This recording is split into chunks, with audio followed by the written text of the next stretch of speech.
Right, so I've added my onions and my garlic. I haven't added the tomatoes yet. I'm going to let this go a little bit brown. I tend to keep it on high heat so that it goes nice and brown. And when it's like medium brown, that's when I add the tomatoes and then cook that together before adding all the other spices. Right, now as you can see, it's starting to get brown. My gas is pretty powerful, it's pretty fast, so it does get brown pretty quick.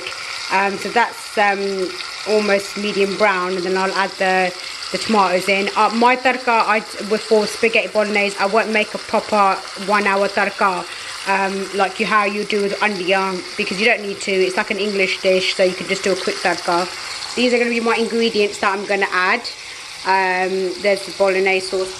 That is probably the best bolognese sauce I've ever had. But I'll go through that in a minute. Right, tomatoes are in. As you can see, they're very chunky, but I mean, it's how you want to do it. I like mine chunky. If you want to do it more finer than that, you can. Make sure you just add in little bits of water as well, so you're not going to burn anything. Alright, I'm going to add my zira in now.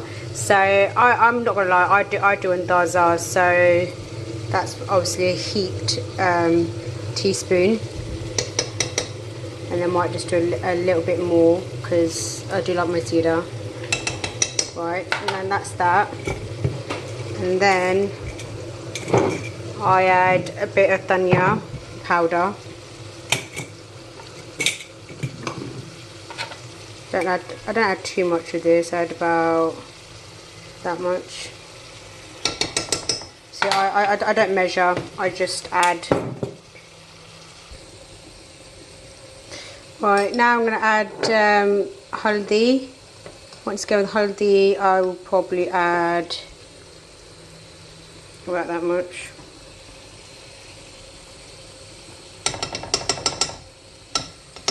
Maybe just a little bit more actually.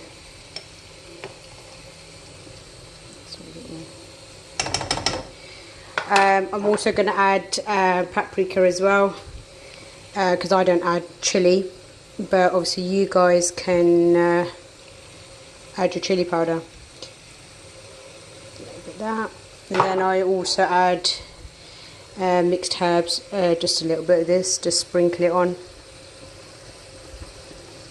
about that much. I'm also going to be adding pepper as well. We're grinding that. Chicken stock will be done in a little while, and so will the Worcester sauce.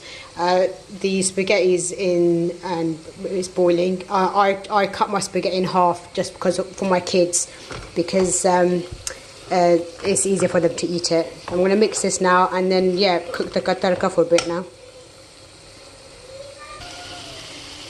Right, now with the chicken stock, I couldn't show you while I was doing it. I got 1 cube. Crumbled it in my hand, proper crumbled it all up in my hand, and then I added it to the tarka as well. I'm just going to mix it now for you. I didn't add the whole cube, so some I probably added more than half a cube, and then the rest I just chucked away, because I thought that if I add 1 cube it can get a bit salty.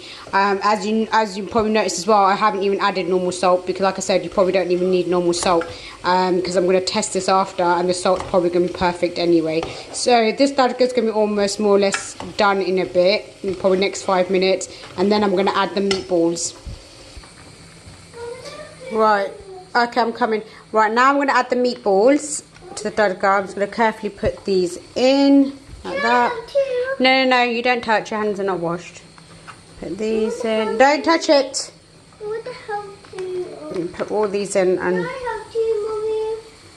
I want to see. Right, that's all the meatballs in. Now I don't use a big spoon anymore. I'm going to use a small spoon, just to kind of like carefully, when you mix them around, initially just kind of mix them into the sauce.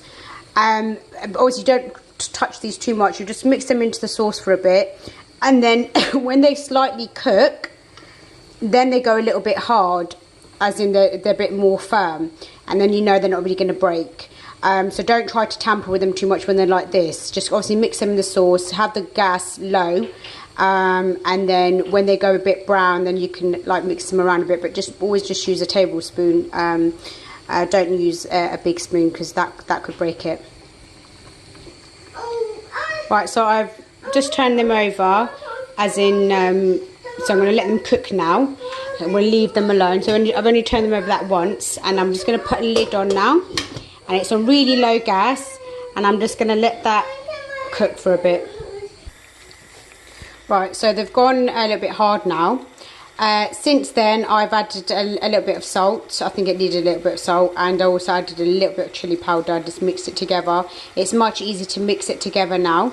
I've just put the gas up a little bit. It also released its own water as well, which it will do. Obviously, while you're cooking away, just always keep tasting as well, because you know you might have lacked something, like how I had to add a bit of salt and add a little bit of chili as well.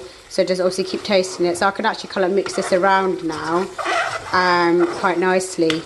Now I noticed when I did my own meatballs, when I brought my own meat and I made them into balls, and when I made it last time, they were easily kind of breaking. You had to be really careful. But these Shazan ones seem to be pretty firm. They don't seem to be breaking at all. So I don't know if there's a difference in that, or because it depends on how you guys do it. You might buy your own meat and make your own meatballs yourself, or you might buy it from the supermarket. It's up to you how you do it. But I've just noticed the Shazan ones, they don't really break.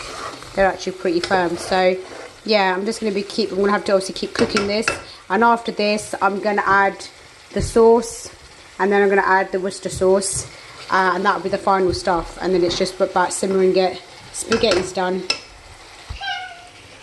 Right, so this is almost done now. I'm going to add a bit of Worcestershire sauce, Worcester sauce, sorry. Just adding a little bit more. I'm going to give that a mix. And also taste a meatball to see if it's cooked, just so that you know. And what I'm going to do now is add the bolognese sauce now.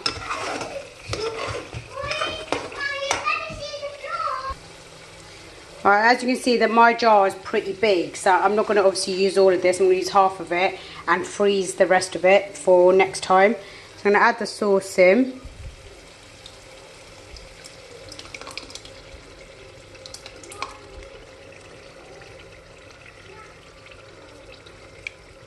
Don't add too much.